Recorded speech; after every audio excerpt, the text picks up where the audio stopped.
savoir qu'il y a un jeune sur quatre qui est en dessous du seuil de pauvreté et qu'on avait déjà fait la proposition, puisqu'on parlait des mesures sur le pouvoir d'achat, de la garantie d'autonomie à 1058 euros pour les jeunes.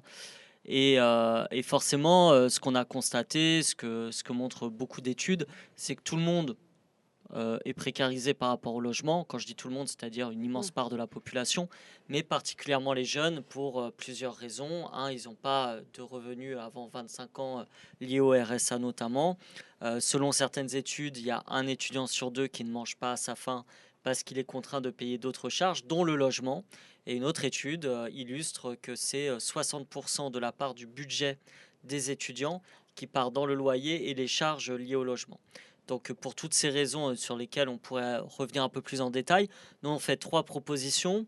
La première, c'est d'augmenter le nombre de logements publics prévus dans la loi SRU puis la loi Allure de 25 à 35%, sachant aussi qu'il y a un enjeu à ce que tous les maires respectent la loi, parce qu'il y a des maires méritants qui essayent de bien faire les choses et d'autres qui sont des multirécidivistes du fait de ne pas la respecter sciemment pour éviter d'héberger Tu peux et de rappeler la loi loger. SRU, ce que c'est? Alors la loi Précisément. SRU, c'est une loi qui prévoit que il y ait 25% de logements publics dans un certain nombre de communes. C'est en fonction du seuil de nombre d'habitants, c'est de 20 à 25%.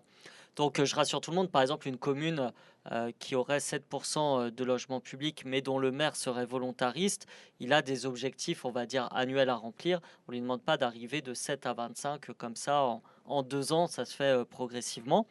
La deuxième mesure, c'est de baisser le prix des loyers, d'encadrer à la baisse les loyers, parce que ceux-ci ont considérablement augmenté. Pour prendre un exemple concret, j'ai 38 ans. Il y a 38 ans, la part qu'on mettait dans le logement au niveau du loyer, c'était 13%.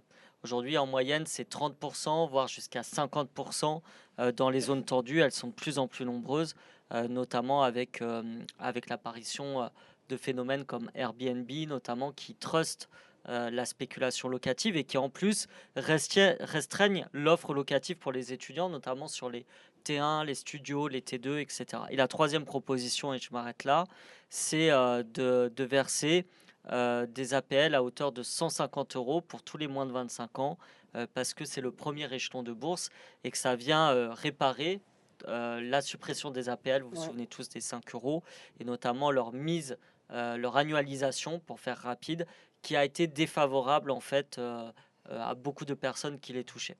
Donc voilà, c'est nos trois propositions sur cette PPL.